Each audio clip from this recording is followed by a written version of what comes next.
ദില്ലിക്ക് ദുഡ് ഫ്രാഞ്ചൈസിയിലെ നാലാമത്തെ പടം doubles double next level D next level സംവിധാനം ചെയ്തിരിക്കുന്നത് പ്രേമാനന്ദ്. ഇതിൽ ആദ്യത്തെ 2 പടങ്ങൾ ദില്ലിക്ക് ദുഡ് 1 and 2 ഞാൻ OTTയിൽ വന്നിട്ടാണ് കണ്ടത്. എനിക്ക് അത്യാവശ്യം ഒരു വാച്ചബിൾ എക്സ്പീരിയൻസ് വന്നത്. പക്ഷേ മൂന്നാമത്തെ പടം DD റിട്ടേൺസ് ഞാൻ തിയേറ്ററിൽ പോയാണ് കണ്ടത്. ഫസ്റ്റ് ഹാഫ് ഒരുമാതിരി കണവണമെന്ന് പോയെങ്കിലും സെക്കൻഡ് ഹാഫിൽ ഇത്രയും ഞാൻ ഒരു പടം കണ്ട് ചിരിച്ചിട്ടില്ല. അത്രയും എനിക്ക് ഒരു ഘട്ടത്തിൽ ഞാൻ ആലോചിച്ച് പോയി, എടാ ഇപ്പം കുറച്ച് കോമഡി വേണ്ട, ഒരു ഗ്യാപ്പ് ഇടും. ഇപ്പോൾ ഇത് കണ്ടിന്യൂസ് ആയിട്ട് വന്നുകൊണ്ടിരുന്നു കഴിഞ്ഞാൽ എൻ്റെ വയറ് ഉളുക്കി ഞാൻ വേദനിച്ച് വിളിച്ച് പോകുന്ന ആ ഉളുക്കൊക്കെ എനിക്ക് സംഭവിച്ചു. അത്രയും ചിരിച്ച് മറിഞ്ഞ ഒരു പടമായിരുന്നു DD റിട്ടേൺസ്. അപ്പം അതിൻ്റെ നാലാമത്തെ പടം വരുമ്പം ഒരു പ്രതീക്ഷ ഉണ്ടായിരുന്നു. എസ്പെഷ്യലി ട്രെയിലർ വന്ന സമയത്ത് ഗൗതം മേനോൻ സ്വയം അങ്ങനെ തന്നെ ഊക്കിക്കൊണ്ട് ഉയരിയ പാട്ടിനൊക്കെ ഓടുന്ന ഒരു മൊമെൻ്റ് ഉണ്ടല്ലോ, അതൊക്കെ റീക്രിയേറ്റ് ചെയ്തപ്പോഴേക്കും ഭയങ്കര പ്രതീക്ഷയോടെ കാത്തിരുന്ന ഒരു സിനിമയായിരുന്നു ഇത്. അതൊന്നുമല്ല, റെഫറൻസുകളുടെ ഒരുപാട് അയ്യരുകൾ ഇതിനകത്തുണ്ട്. അതിൽ കുറേയൊക്കെ ഗംഭീരമായിട്ട് വർക്കൗട്ടായിട്ടുണ്ട്.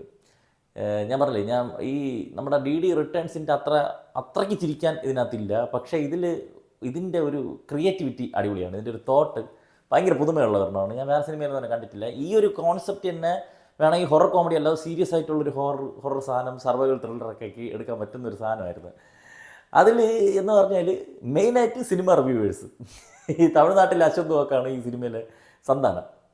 റിവ്യൂവേഴ്സിനെ പടത്തിനെ കുറ്റം പറഞ്ഞാൽ റിവ്യൂവേഴ്സിനെ തെരഞ്ഞു പിടിച്ച് കൊല്ലുന്ന ഒരു ഗുണ്ട, അയാൾ മരിച്ചു പോകുന്നു. അതാണ് സെൽവരാഘവൻ. മരിച്ചതിന് ശേഷം വെറുതെ വിടറില്ല, പ്രേതമായിട്ട് വന്നിട്ട് റിവ്യൂവേഴ്സിനെയൊക്കെ പറഞ്ഞാൽ കൊല്ലുകയാണ്. യൂട്യൂബ് റിവ്യൂവേഴ്സാണ് കേട്ടോ. അപ്പോൾ ഇത് സ്പോയിലർ ഒന്നുമല്ല, ട്രെയിലറിലുള്ള കാര്യമാണ്. അപ്പോൾ അത് തുടക്കത്തിൽ ഫസ്റ്റ് സീന് നമ്മുടെ റിവ്യൂവർ പ്രശാന്ത് ഉണ്ട്, തമിഴ് റിവ്യൂവർ. പുള്ളിക്കാരനെ ഒരു സിനിമ തിയേറ്ററിലേക്ക് വിളിക്കുന്നു, ഒരു സിനിമയായിട്ട് കാണിക്കുന്നു.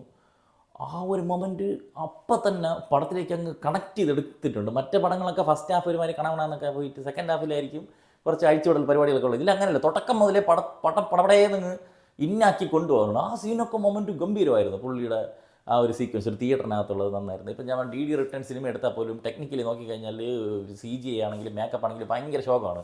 അതിനേക്കാളൊക്കെ ബെറ്റർ ആയിട്ടുണ്ട് ഈ പടം. എന്ന് പറഞ്ഞാൽ ദ ബെസ്റ്റ് എന്നല്ല, അതിനേക്കാളും നല്ല ബെറ്റർ ആയിട്ടുണ്ട്. കുറച്ചുകൂടി വലിയ ക്യാൻവാസിൽ കുറച്ചുകൂടി വലിയ പടമാണ് ഇപ്പോൾ ചെയ്തിരിക്കുന്നത്. അപ്പം ഈ ഒരു കോൺസെപ്റ്റിലേക്ക് നമ്മുടെ ഇയാളെ കൊണ്ടുവരുന്നു, സന്താനത്തിനെ കൊണ്ടുവരുമ്പോഴേക്കും സന്താനത്തിന് ഒരു ചലഞ്ച് കൊടുക്കുകയാണ്.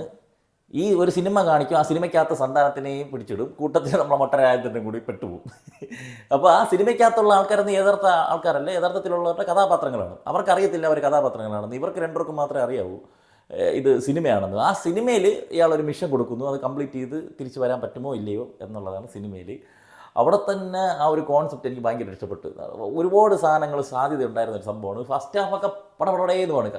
ഈ മൊട്ടരാജേന്ദ്രനൊക്കെ സാധാരണ ഈ ബാക്കി പടങ്ങളിലൊക്കെ ഇടയ്ക്കിടയ്ക്ക് വന്നു പോവുക, സെക്കൻഡ് ഹാഫിൽ കുറേ നേരം സിനിമയുടെ കൂടെ പോവുക. അപ്പോഴും ഓരോ സെക്ഷനായിട്ടാണ് അവർ തിരിച്ചിരിക്കുന്നത്. കുറച്ച് നേരം മൊട്ടരാജേന്ദ്രന്, കുറച്ച് നേരം വേറെ കുറേ അങ്ങനെയൊക്കെയാണ് ചെയ്തിരിക്കുന്നത്. ഇതിൽ അങ്ങനെയല്ല, ഇതിൽ ത്രൂ ഔട്ട് സന്താനത്തിൻ്റെ കൂടെ തന്നെ മുട്ടയുണ്ട്. മുട്ടയുടെ ഒരു രക്ഷയില്ലാത്ത കോമഡി ഇഷ്ടം പോലെ ഉണ്ട്. എലി കോമഡി ഉണ്ട്, ചിരിച്ച് മറിയാനുള്ള സാധനങ്ങളുണ്ട്. ഫസ്റ്റ് ഹാഫ് ഞാൻ തീർന്നതറിഞ്ഞില്ല, അത്രയ്ക്കും ഭയങ്കര ഫാസ്റ്റായിട്ട് നല്ല രീതിയിൽ എൻഗേജിങ് ആയിട്ട് ഒരുപാട് ചിരിക്കാനുള്ള മൊമെൻറ്റ്സ്. ഞാൻ നേരത്തെ പറഞ്ഞ റെഫറൻസുകൾ ഒരുപാടുണ്ട്. നമ്മളെ മലയാളത്തിലെ ഒരു സൂപ്പർ ഹിറ്റായ സിനിമയുടെ ഒരു റെഫറൻസ് വെച്ചിട്ടൊരു സാധനമുണ്ട്, സ്പൂഫ്. അത് പൊളിയായിരുന്നു. അതുപോലെ ഇംഗ്ലീഷിൽ ഒരു ഭയങ്കര വയലൻസൊക്കെ ഉള്ളൊരു സിനിമയുടെ അതിൻ്റെ ഒരു റെഫറൻസ്, ഗൗതം വാസുദേവൻ്റെ റെഫറൻസ്. ഇതിനെല്ലാം അപ്പുറം ഇവർ സിനിമയ്ക്കകത്തല്ലേ ഇരിക്കുന്നത്. അപ്പോൾ സിനിമ എന്ന് പറയുമ്പോൾ സിനിമയ്ക്കകത്ത് സ്ലോ മോഷൻ വരും, ബാക്കി എഡിറ്റിംഗ് പരിപാടികൾ, സോങ് വരും, BGM വരും, സബ് ടൈറ്റിൽ വരും, എൻഡ് ക്രെഡിറ്റ്സ് വരും, ടൈറ്റിൽ വരും. ഇതൊക്കെ ഈ ബാക്കിയുള്ളവർക്ക് അറിയാൻ പറ്റില്ല. ഇവർ സിനിമയ്ക്കകത്തേക്കുന്നുണ്ട്, ഇവർക്ക് അറിയാൻ പറ്റും. അപ്പോൾ സ്ലോ മോഷൻ നിൽക്കുന്ന സമയത്ത് ഇവർ മാത്രം നോർമലായിട്ടിരിക്കും, ബാക്കി എല്ലാവരും സ്ലോ മോഷനിലായിരിക്കും. അവർ ക്യാരക്ടേഴ്സ് അല്ലേ. അത് വെച്ചിട്ട് എന്തൊക്കെ കോമഡി കൊണ്ടുവരാം, അങ്ങനെ കുറേ സാധനങ്ങൾ. എസ്പെഷ്യലി ആ സബ് ടൈറ്റിൽ വെച്ചിട്ടുള്ള ഒരു കോമഡി ഉണ്ട്. അന്യായ സാധനമായിരുന്നു കേട്ടോ. അത് അന്യായ കോൺസെപ്റ്റ് ആയിരുന്നു, കിട്ടില്ല എക്സിക്യൂഷനായിരുന്നു. അതുപോലെ വേറെ കുറേ സാധനങ്ങളുണ്ട്, എല്ലാം ഞാൻ പറഞ്ഞ സ്പോയിലറാക്കില്ല. അതൊക്കെ നന്നായിട്ട് വർക്കൗട്ടായിരുന്നു. സെക്കൻഡ് ഹാഫ് വന്ന സമയത്ത് നമ്മൾ മറ്റു പടങ്ങൾ കണ്ട് ശീലിച്ചതുകൊണ്ട് സെക്കൻഡ് ഹാഫിൽ ഒരു ഹൈ ഗേറ്റിങ് വിടും അവർ. അങ്ങനെ പോയില്ല. ആ ഫസ്റ്റ് ഹാഫിന് കണ്ടിന്യൂഷൻ ആയിട്ട് തന്നെ പോകുന്നത്. അത് തന്നെ പല സാധനങ്ങളും പിന്നീട് അങ്ങോട്ട് വരുമ്പോഴേക്കും കോമഡി കുറച്ചുകൂടി ഒരു ത്രിൽ പരിപാടിയാണ് അവർ പിടിക്കാൻ നോക്കിയിരുന്നത്. അത് അത്രയ്ക്കും കൂടെ ഒത്തില്ല എന്നാണ് എനിക്ക് തോന്നിയത്. എന്നിരുന്നാലും എനിക്ക് ബോറൊന്നും അടിച്ചില്ല, നന്നായിട്ട് തന്നെ പോയി. ക്ലൈമാക്സ് കുറച്ചുകൂടി ലെങ്ത് കുറയ്ക്കാമെന്ന് തോന്നി. പക്ഷെ അത് ഒരു രസം ഉണ്ടായിരുന്നു. എന്ന് പറഞ്ഞാൽ നമ്മൾ പ്രെഡിക്റ്റ് ചെയ്യാത്ത രീതിയിലൊക്കെയാണ് പടം പോകുന്നത്.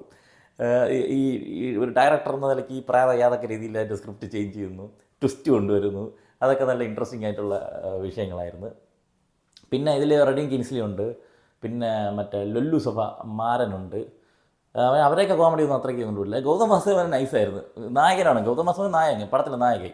എന്തോ മിഷൻ അന്വേഷിച്ച് വരുന്ന എന്തോ ഒരു പരിപാടി. അതിൽ തന്നെ തമിഴ് പടം 2 പോലെ സിനിമകളെ തന്നെ എടുത്തിട്ട് ബുക്കുന്നുണ്ട്, സിനിമാക്കാരെ ബുക്കുന്നുണ്ട്.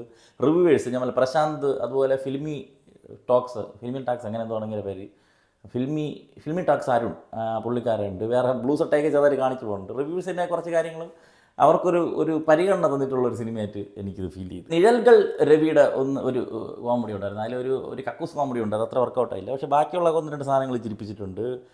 സെൽവരാഘവൻ ഗോസ്റ്റായിട്ട് കിടു പെർഫോമൻസ് ആയിരുന്നു.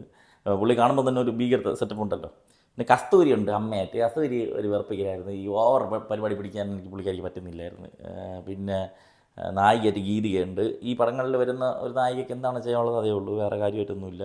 യഷിക ആനന്ദ്, ഇവരൊക്കെ തന്നെ പടത്തിൽ അഭിനയിച്ചിരിക്കുന്നത്. ഇതിൽ റെഡിൻ കിങ്സ്ലിയും ലൊല്ലു സഭമാരനുമാണ് ഒരു കോംബോ ആയിട്ട് വരുന്നത്. പക്ഷേ അവരുടെ കോംബോ അത്രയ്ക്ക് അങ്ങോട്ട് വർക്കൗട്ടായില്ല.